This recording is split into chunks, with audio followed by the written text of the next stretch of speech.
Yo, what's good, YouTube? This is gonna be part two to that testicular inflammation video I did about a year ago. This is long overdue. I've been meaning to do this shit for the longest, but I want to make it quick and simple. I was gonna do like a screen share, but my fucking laptop is acting like an ass right now. So I just wanted to do, a simple uh, video, and what I'm gonna do is I'm gonna put some links to some sources, so two sources that I was gonna do a screen share on, which you can look and read for yourself, and it's just gonna basically repeat what I said, what I'm telling you in this video, or what I really already said in the first one, but I'm just reiterating and going a little deeper than I did in the first one.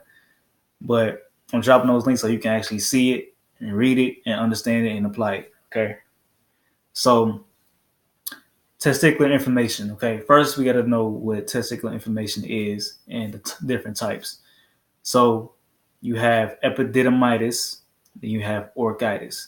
Epididymitis is inflammation of the epididymis, which is the tube that carries the sperm from the testicles, right?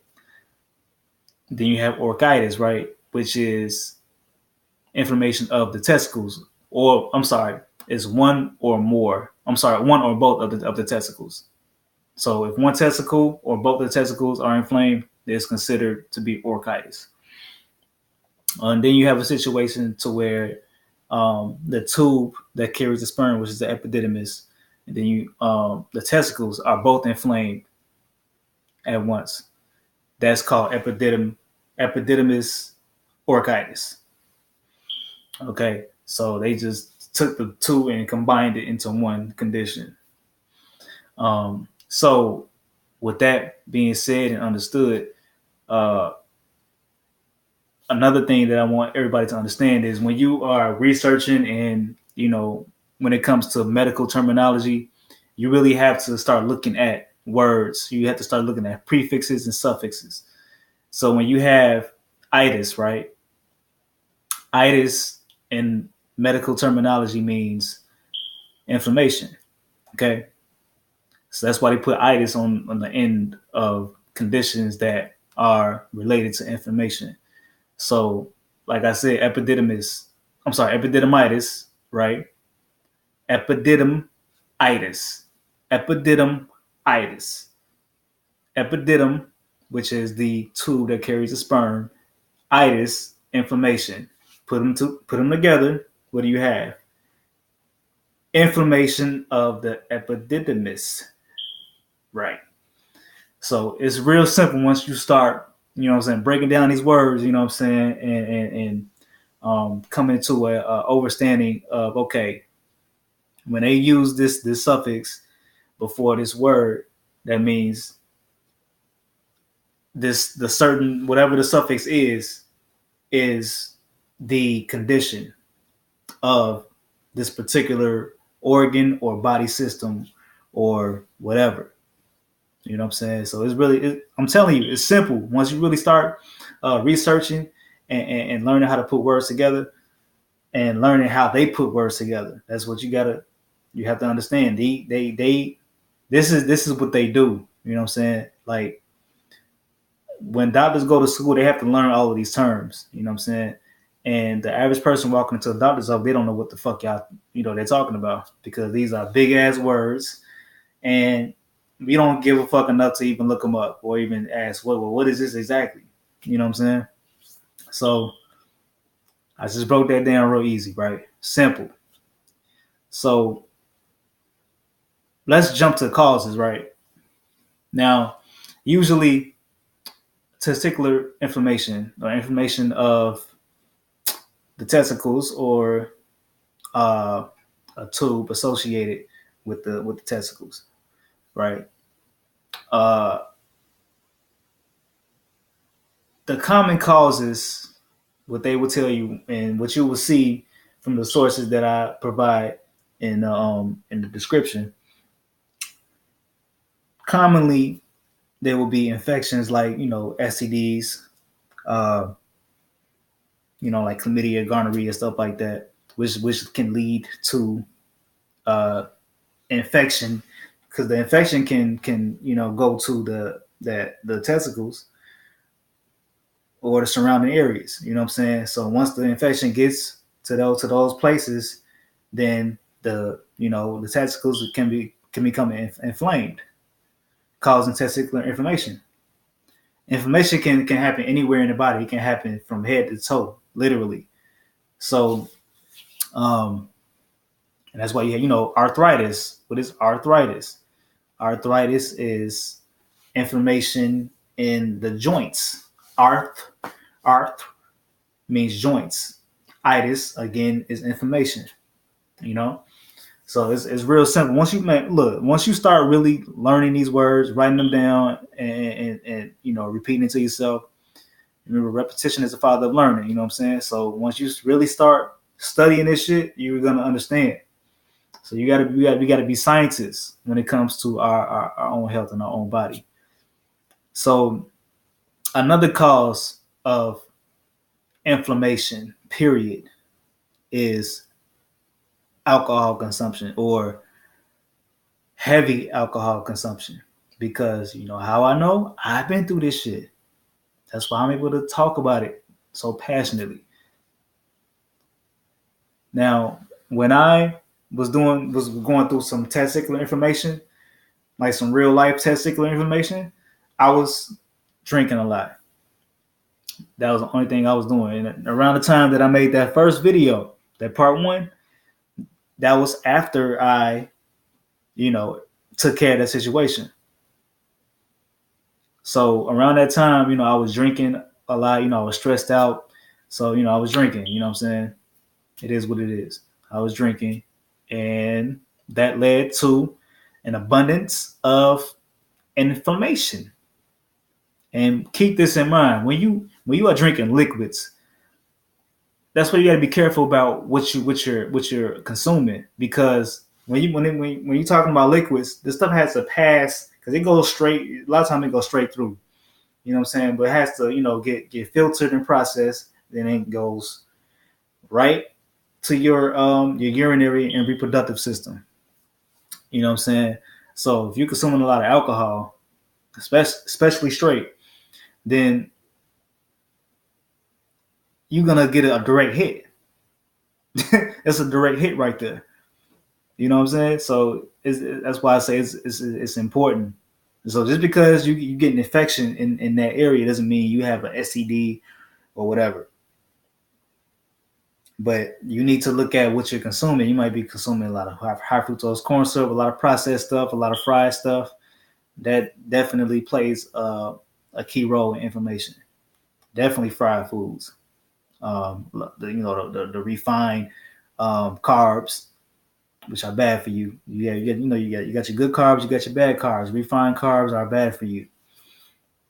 And you find that in a lot of processed foods, a lot of the processed breads, the processed rice, the processed packaged foods. So you just have to keep in mind, if you're not sexually active, look at what you're consuming on a daily basis. And definitely alcohol is the number one causation on that list as far as food and beverages. And one thing you got to keep in mind also is that a lot of times people say, well, I drink a lot of alcohol and that never happened to me. Well, some people are more susceptible to certain illnesses or ailments or conditions. So just because you have never experienced that doesn't mean other people have not been through it. So that's a very ignorant, way to even look at it. But back on point though. So anybody, I got some comments on the first video, and people were asking me. They asked me, because I mentioned the herb. I mentioned the herb that I use. And there are other herbs you can use, but this is the main one that I saw the maximum results from. But I did use some other herbs also when I was going through this. So the herbs, the one herb that I mentioned in the first video is called saw palmetto. That's a very important herb. I'm gonna put it in the descriptions. I know people are gonna be like, what did you say? I'm gonna put it in the description so you can see it. All right. So once again, saw palmetto berry. Okay. Very potent anti-inflammatory herb, and also has an affinity for the male reproductive system. It can be beneficial for the female reproductive system, but it's recognized as a male herb. You know what I'm saying? So it has an affinity for the reproductive system of the male, particularly the prostate gland. But it's helpful in all conditions related to the male reproductive system. So you got saw palmetto berry, and you can combine that with other anti-inflammatory herbs, like white pine. You got ginger, you got poke root, you got echinacea, you got peppermint, which is a cooling herb. Now, cooling herbs are this is another thing. This is science right here. When you're dealing with inflammation, inflammation is what? Inflammation is hot. You know what I'm saying? Burns. So what would be the counter to that, right? Something cooling to cool that shit off. And with inflammation comes pain also. So cooling herbs help to cool. It's like throwing water on a flame. Think of it like that, you know.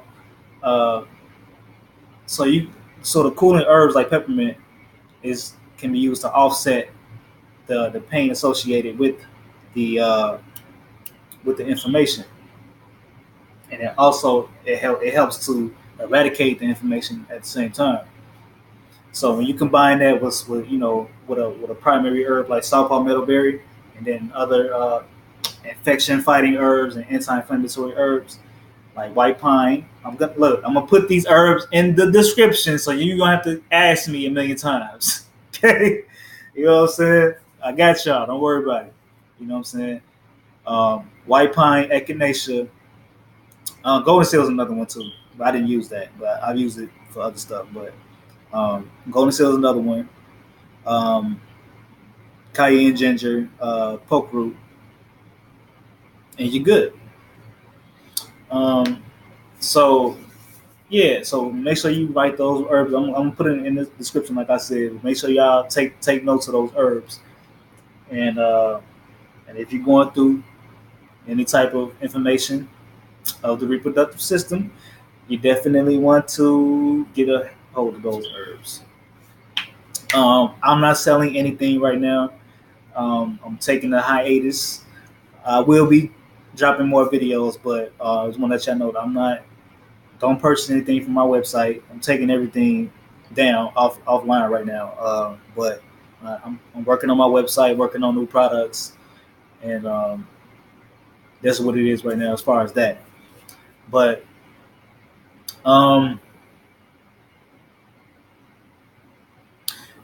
another thing too with testicular inflammation is there's testicular cancer, and you can get those confused.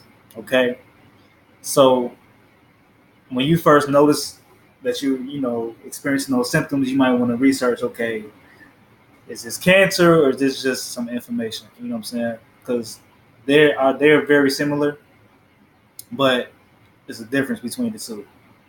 Testicular cancer and testicular inflammation, or inflammation of the reproductive system, period.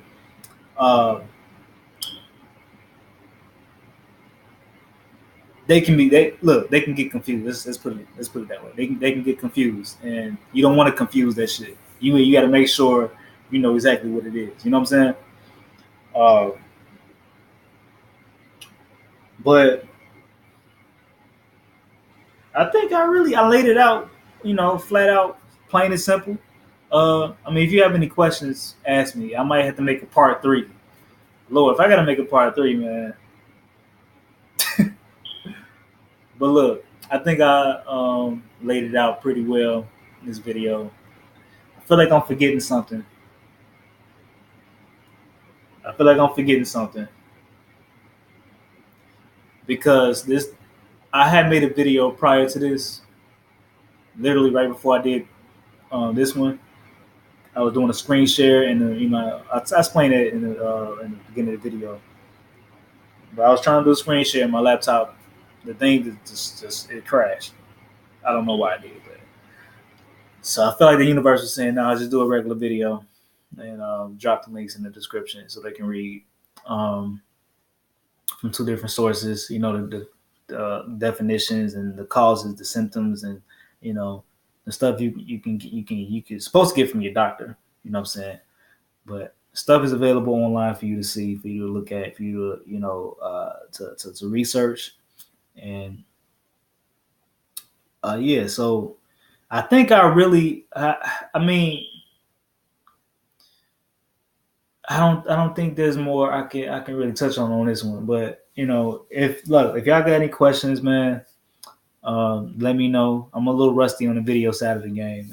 I'm trying to get back in the groove, but you know how life do you sometimes. Um, but yeah, I'm a little tired, man. I'm in this video. If you, like I said, you got any questions, still drop them in the comments, and I'll get to them as soon as I can. Um, but I know I'm forgetting something. I know I'm forgetting something. But anyway, until next time, peace.